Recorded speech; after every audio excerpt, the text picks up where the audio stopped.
Assalamualaikum warahmatullahi wabarakatuh. Waalaikumsalam warahmatullahi wabarakatuh.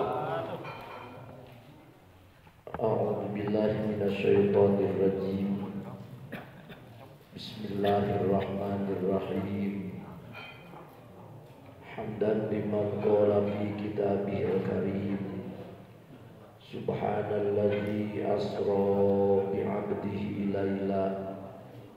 Wassalatu wassalamu ala nabiyil mustafa wa ala alihi wa ashabihi ahli sidqi wal wafa. Asyhadu an la ilaha illallah ilaha wahida wa asyhadu anna sayyidana Muhammadan abduhu wa rasuluhu sahibul haudi wasyafa'atil uzma. Amma ba'du, faqala Allah ta'ala fi kitabihil karim wa huwa asdaqul qailin. Tabarukan bizikrihi. A'udzu billahi minasyaitonir rajim. Bismillahirrahmanirrahim. Subhanalladzi asra bi'abdihi lailan minal masjidil haram ilal masjidil aqsa alladzi barakna haulahu linuriyahu min ayatina innahu huwas samiul basir. Shadaqallahul azim. Wa qala an-nabiyyu sallallahu alaihi wasallam, as-salatu mi'rajul mu'min. Allahumma shalli ala sayyidina Muhammad wa ala alihi wa sahbihi wa barik wa sallim. Pertama-tama mari kita panjatkan puji syukur kehadirat Allah Subhanahu wa taala. Di sore Jumat ini kita masih diberi kesehatan oleh Allah Subhanahu wa taala, tak lupa kenikmatan, nikmat iman, nikmat Islam, dan bisa berkumpul pada kesempatan sore ini sekaligus tazkirah Isra Mi'raj. Mudah-mudahan dengan berkumpulnya kita di tempat ini senantiasa mendapatkan curahan limpahan rahmat ridho Allah Subhanahu wa taala. Amin ya Allah. Lupa salawat beserta salam semoga tercurah limpahkan ke baginda Rasulullah sallallahu alaihi wasallam, kepada keluarga, berikut para sahabatnya, dan tak lupa rahmat beserta salam Allah semoga terlimpah kepada kita sebagai umatnya di dunia ila yaumil jazaa. Ayuhal hadirun rahimakumullah, mengingat peristiwa Isra dan Mi'raj ketika umur baginda Rasulullah sallallahu alaihi wasallam sudah mencapai 52 tahun. Jadi peristiwa Isra Mi'raj itu baginda Rasul berumur 52 tahun. Sebelum hijrah ke kota Madinah kurang lebih 1 tahun lagi. Jadi baginda Rasul di Mekah itu 53 tahun. Baginda Rasul di Madinah 10 tahun. Jadi usia beliau sampai akhir hayat 63 tahun. Itu pun peristiwa Isra dan Mi'raj baginda Rasul pertama diuji dulu oleh Allah. Ujiannya satu, baginda Rasul ditinggal oleh istri tercinta, yaitu Siti Khadijah Al-Kubra, yang mana jasanya beliau tidak sedikit untuk menyebarkan agama. Siti Khadijah hartawan, jutawan, ya dermawan, sampai-sampai hartanya habis dipakai untuk membela agama Allah. Ini satu pertanda dukungan yang paling utama adalah dukungan orang terdekat, yaitu istri kita. Kemudian tidak lama selang dari meninggalnya Siti Khadijah, baginda Rasul ditinggalkan kembali oleh paman tercinta Abi Thalib, yang mana Abi Thalib juga tidak sedikit jasanya. Sekalipun ada orang atau ada ulama juga yang berpendapat bahwa Abi Thalib itu meninggalnya dalam keadaan kufur. Tapi ada ulama besar yang bernama Syekh Zaini Dahlan. Beliau mengarang satu buah karya kitab namanya Asnal Matolib bi Najati Abi Thalib, bahwa paman baginda Rasul yang bernama Abi Thalib meninggalnya dalam membawa iman dan Islam. Kita cenderung ikut pendapat beliau. Coba bayangkan gangguan, cobaan kepada agama itu di kota Mekah. Tidak enteng. Baginda Rasul ditinggal oleh dua sosok yang berjasa besar, sehingga beliau merasa sedih. Disebutlah tahun tersebut adalah Amul Hazan, tahun duka cita. Tapi Allah Sang Khalik tidak ridho kekasihnya larut dalam kesedihan, sehingga Allah Subhanahu wa taala memerintahkan kepada malak Jibril, ya Jibril, panggil kekasihku, suruh untuk bertemu dengan aku. Jadi kalau kita bisa garis bawahi, seseorang kalau ingin maju, seseorang kalau ingin sukses, seseorang kalau ingin ada di atas, itu dicoba dulu oleh Allah. Satu.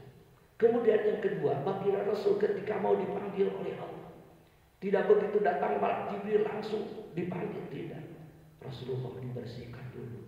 Padahal baginda Rasul tidak ada makhluk yang paling bersih hatinya kecuali beliau. Ini satu ajaran, ini satu didikan bahwa seseorang kalau mau sukses, kalau mau maju harus bersih dulu. Dua. Kemudian yang ketiga, baginda Rasul diperintahkan oleh Allah Subhanahu wa taala, diberikan kewajiban sholat yang dulu asalnya 50 waktu, sehingga baginda Rasul nawarlah. Kata baginda Rasul, falam azal uraji'uhu wa as'aluhu tahbiba. Tidak henti-henti aku bertemu lagi menghadap Sang Khalik Allah Rabbul Jalil untuk minta keringanan. Alhamdulillah Allah mengabulkan keringanan yang diminta oleh baginda Rasulullah SAW, sehingga baginda Rasul menghadap Sang Khalik itu sampai 9 kali. Makanya dijadikan pertanda dalam sholat yang 5 waktu itu tahiyatnya ada 9. Zuhur, asar, maghrib, dan isya itu 2. Kalau sholat subuh tidak ada tahiyat awal, berarti ada tahiyat akhir. Sepakat ulama ahli fikih bahwa rukun tersebut satu pertanda bahwa baginda Rasul menghadap Allah itu sampai 9 kali. Apa hikmah yang bisa kita petik dari kejadian sampai baginda Rasul 9 kali menghadap Allah? Berarti seseorang kalau ingin maju, selain dari dicoba, selain dari bersih hatinya, harus bekerja keras. Itulah kerja keras. Gak ada orang sukses tanpa kerja keras. Saya ingin maju, saya ingin sukses, tapi keseharian tidur terus, mustahil. Harus bekerja keras. 3. Kemudian baginda Rasul menghadap Sang Khalik. Betapa tawaduknya baginda Rasul menghadap Sang Khalik. Sahabat pernah bertanya ketika selesai Isra Mi'raj, bimada? Ya Rasulullah, dengan apa engkau melihat Rabbmu? Rasul mengatakan, ra'aitu Rabbi bi'ainayya ra'si. Aku melihat Rabbku, aku melihat Khalikku, aku melihat penciptaku dengan mata ini. Cuman Allah Subhanahu wa taala memberikan fasilitas baginda Rasul, matanya entah digimanakan oleh Allah, sehingga Rasul Shallallahu Alaihi Wasallam diberikan kemampuan untuk melihat Sang Khalik. Apa kata baginda Rasul ketika berhadapan dengan Allah? At-tahiyyatul barakatus sholawatut thayyibatu lillah. Itu satu, kalau istilah kita baca salam. Itu atbuk. Jadi ke Allah itu bukan assalamualaikum ya Rabb, bukan, tapi at-tahiyyatul mubarakatus sholawatut thayyibatu lillah. Bagaimana Sang Khalik ketika mendengar ucapan tahiyat dari makhluk tercinta yaitu baginda Rasul, langsung menjawab, Assalamu alayka ayyuhan nabiyyu wa rahmatullahi wa barakatuh. Kemudian baginda Rasul enggak mau salam dari Allah untuk dirinya sendiri, tapi baginda Rasul langsung menjawab assalamu alayna wa ala ibadillahis shalihin. Apa pelajaran yang bisa kita petik dari bacaan 3 ini? Di antaranya tidak akan sukses dan maju seseorang kecuali ada teman di antara kita. Mau itu teman bisnis ataupun teman kerja dan lain sebagainya. Berarti dari peristiwa Isra Mi'raj, kalau kita simpulkan, pertama, baginda Rasul dicoba dulu oleh Allah Subhanahu wa taala dengan meninggalnya istri dan paman. Kemudian yang kedua, baginda Rasul dibersihkan dulu hatinya. Kemudian yang ketiga, baginda Rasulullah SAW diberikan kewajiban. Dan yang keempat, baginda Rasul SAW Allah kabulkan permintaannya. Apapun yang menjadi hajatnya, Allah akan kabulkan. Kita ambil hikmah dari kejadian Isra Mi'raj. Kita ingin maju, kita ingin sukses. Jangan dulu mau sukses sebelum dicoba. Allah coba. Kemudian yang kedua, sukses itu harus bersih. Kemudian yang ketiga adalah kerja keras. Kemudian yang keempat, tidak mungkin seseorang bisa sukses tanpa ada orang lain di antara kita. Kemudian dari peristiwa Isra Mi'raj, baginda Rasul melaksanakan sholatnya tidak dulu sholat subuh pada waktu itu. Berhubung kaifiat sholat yang 5 waktu belum ada kaifiatnya, baru kewajibannya. Adapun tata caranya, kaifiat yang 5 waktu belum. Nah, setelah siangnya langsung malak Jibril datang menghampiri baginda Rasul, terus mengajarkan bagaimana praktik melaksanakan sholat yang 5 waktu. Sehingga datanglah waktu zuhur, baginda Rasul barulah memulai melaksanakan sholat yang 5 waktu itu, diawali dengan sholat zuhur. Adapun sebelum Isra dan Mi'raj, bagaimana Rasul melaksanakan kewajibannya? Perlu dicatat, tidak ada satu nabi dan satu rasul pun yang tidak diberikan kewajiban oleh Allah. Setiap nabi, setiap rasul diberikan kewajiban.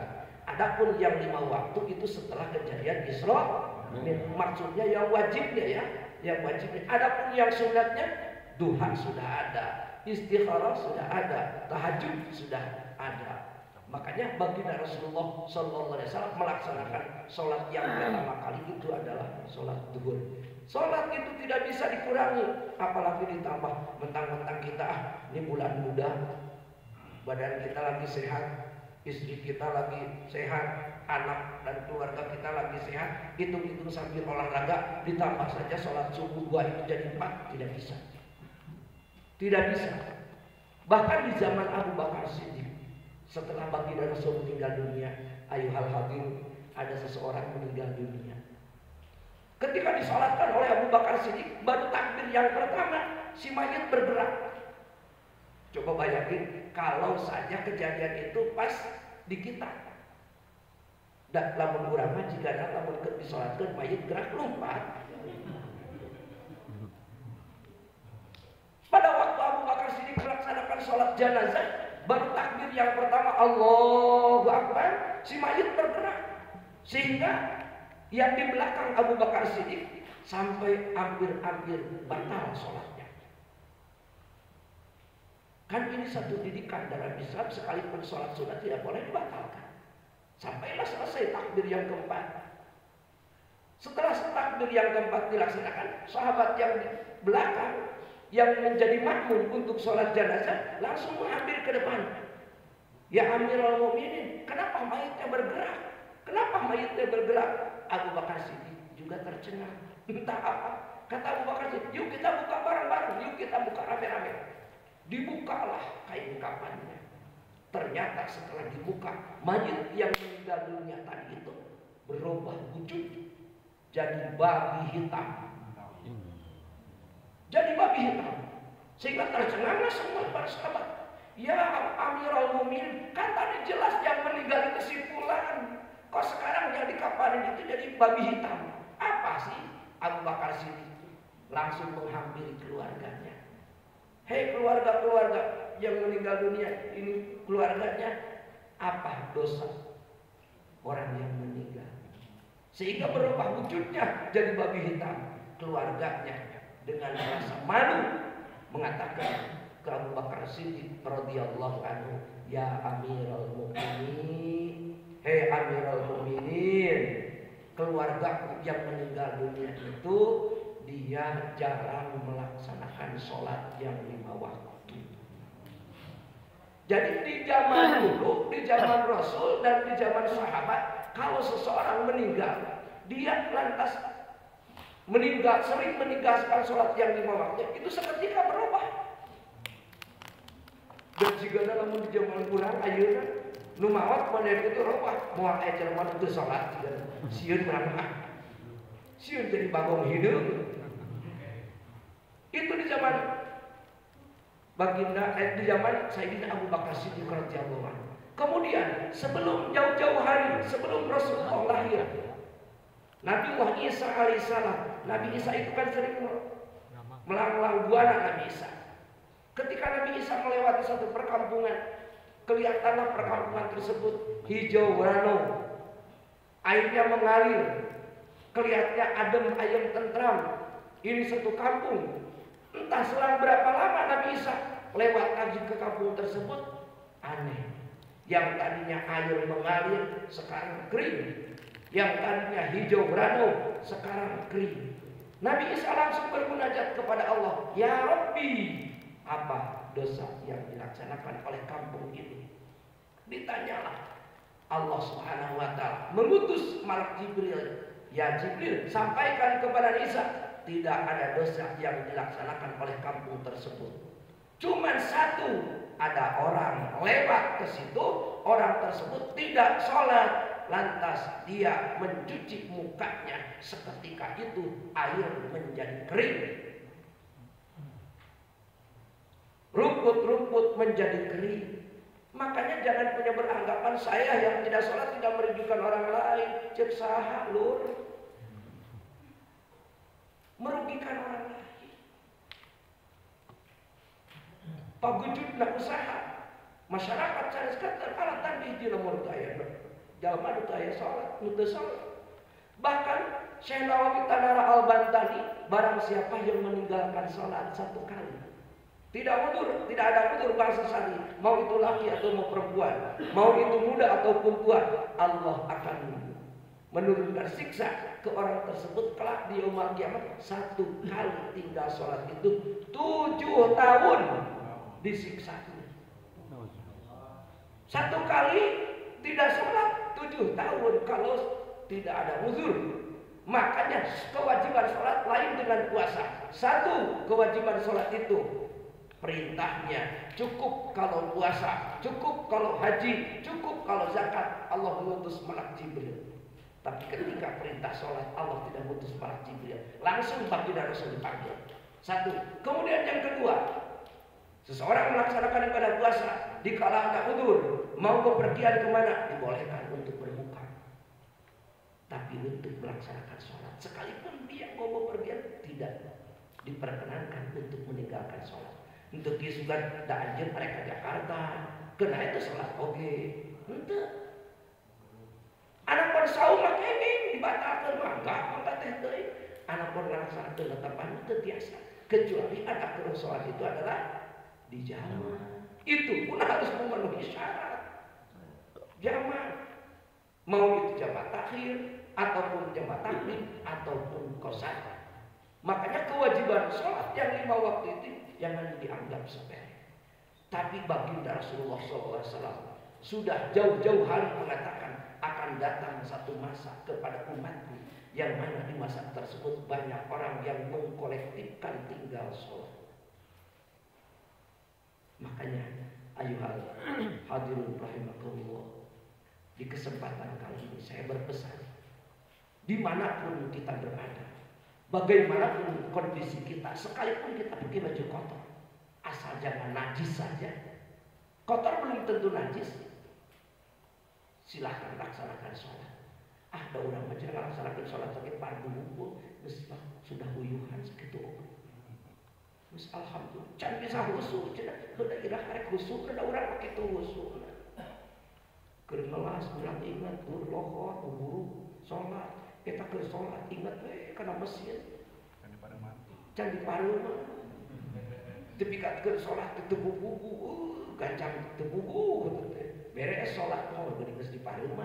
Nah itulah setan hebat lihai ke setan. Makanya ulama mengatakan sebelum melaksanakan sholat ada 4 bacaan yang harus kita baca. 1, sebelum melaksanakan sholat bacalah ta'awudz. A'udzubillahi minasyaitonir rajim. 2, sebelum melaksanakan sholat setelah ta'awudz bacalah surat An-Nas. Qul a'udzu birabbin nas. Yang 3, setelah qul a'udzu birabbin nas lanjutkan dengan hauqalah. La haula wala quwwata illa billah, pertanda seseorang berserah diri kepada Allah. Kemudian yang 4, bacaan untuk mengusir setannya. Allahumma inni a'udzubika min hamazatis syayatin wa a'udzubika rabbi ayyahdurun. Ayuhal ikhwah, setan itu tidak punya rasa takut kecuali satu, setan itu takutnya. Ke siapa setan takutnya? Ke yang menciptakannya, Allah.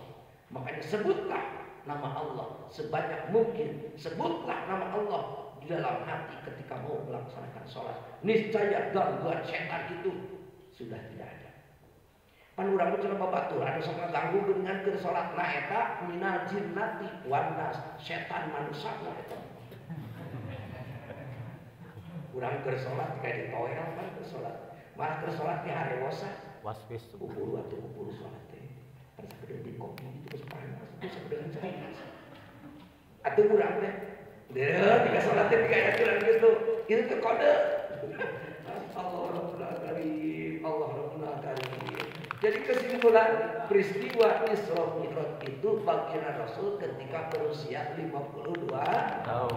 Kalau kita ditanya sebelum usia 52 tahun bagaimana praktek melaksanakan sholatnya baginda Rasul, kewajibannya cuma 2 kali. Yang wajibnya ya 2 rakaat pagi-pagi, 2 rakaat sore-sore. Adapun sunatnya itu selalu dilaksanakan. Jadi kaifiat duha, kaifiat hajat, kaifiat tahajud sudah dulu, sudah ada. Adapun kewajiban yang 5 waktu itu setelah kejadian Isra Mi'raj. Janganlah sekali-kali kita meninggalkan sholat yang 5 waktu. Bagaimanapun caranya, dimanapun kita berada dan kondisi bagaimana kita melaksanakan sholat, laksanakan sholat. Sekalipun mepet waktu ya. Sekalipun mepet waktu. Sekarang sholat asar itu setengah 4 lebih 7 kan jadwal asar itu. Berarti jam 6 kita pulang kerja masih ada waktu.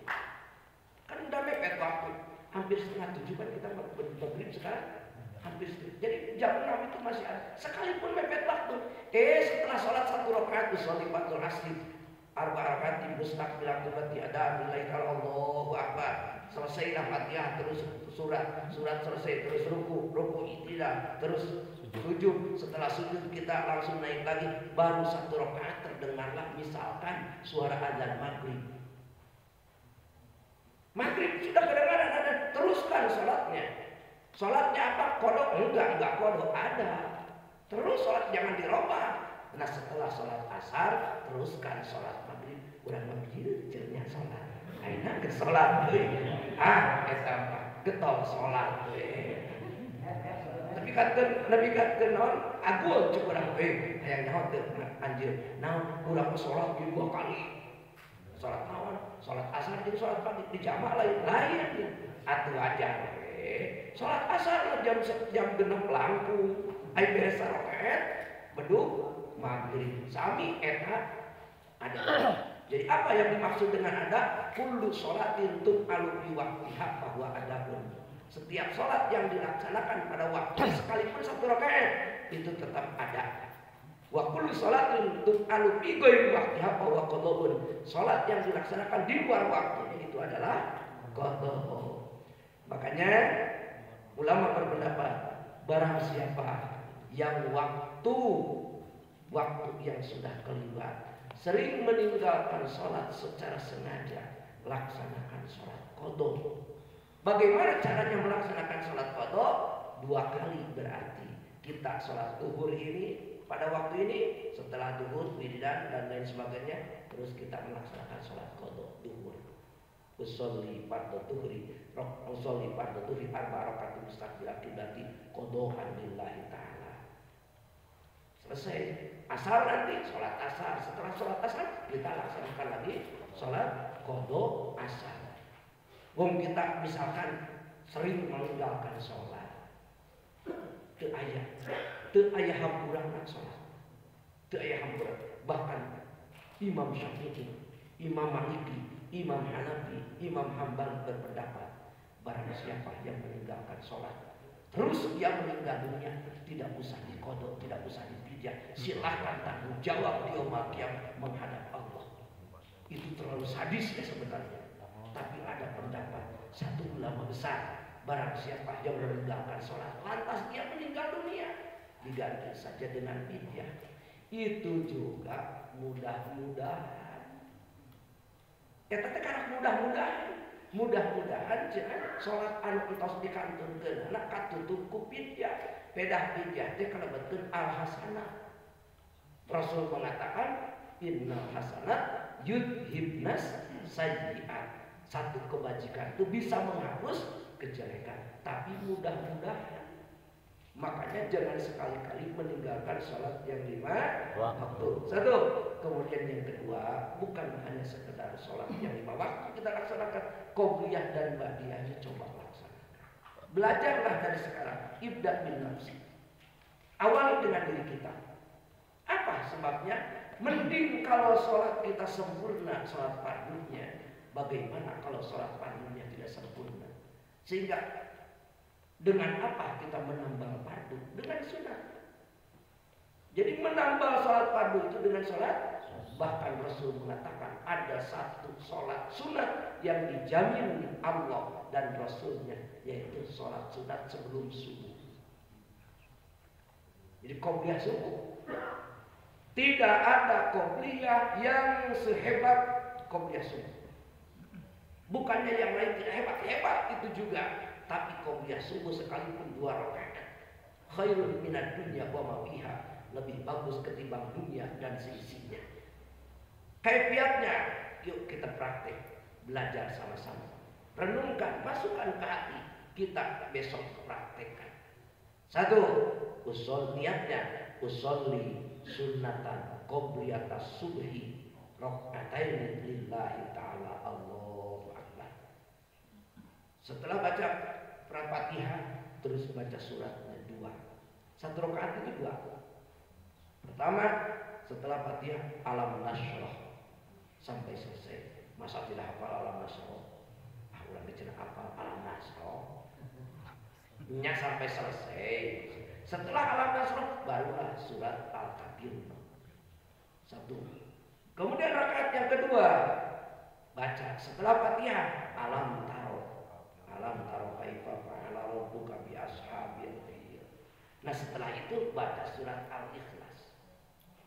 Jadi kaifiatnya 1 rakaat itu setelah Fatihah baca suratnya 2. Baginda Rasul mengatakan man qara'a alam wa alam umina minal alam. Barang siapa yang membaca alam dan alam, yaitu alam nasroh dan alam taroh, maka umina minal alam, akan diselamatkan oleh Allah Subhanahu wa ta'ala dari sakit di hari kiamat. Sakit di hari kiamat tidak bisa dibayarkan dan tidak bisa dikatakan dengan kata-kata. Allah mengatakan falamma nadijat juluduhum badalnahum juludan ghairaha liyadzuqul adzab. Andai kata seseorang sudah hancur lebur jasadnya, hancur lebur badannya dan lain sebagainya, maka Allah jadikan dengan badan yang baru. Hancur jadi kendai, hancur jadi kendai, hancur jadi kendai. Mana timbul ripuh gitunya. Allah Rabbuna Karim. Bahkan Allah mengatakan dalam ayat yang lain, masalakakum bi saqar qalu lam nakum minal musallin Kunaon saliraka kerebekan dina neraka. Sakor. Sakor. Mereka mengatakan lam nakum minal musallin. Saya tidak mendirikan sholat. Makanya di kesempatan kali ini saya mengingatkan kepada diri pribadi dan mengingatkan kepada teman-teman, saudara-saudara, mudah-mudahan kita jangan termasuk golongan orang-orang yang disiksa di dalam neraka sakar. Amin. Dengan tidak melaksanakan sholat yang 5 waktu. Silahkan laksanakan sholat yang 5 waktu. Belajarlah dari mulai sekarang. Ulah dikakeun keur lengoh masih kene wani ninggalkeun sholat. Geus boga budak ge wani kene ninggalkeun sholat. Rek kumaha boga didikan ka budak. Makanya itu sholat.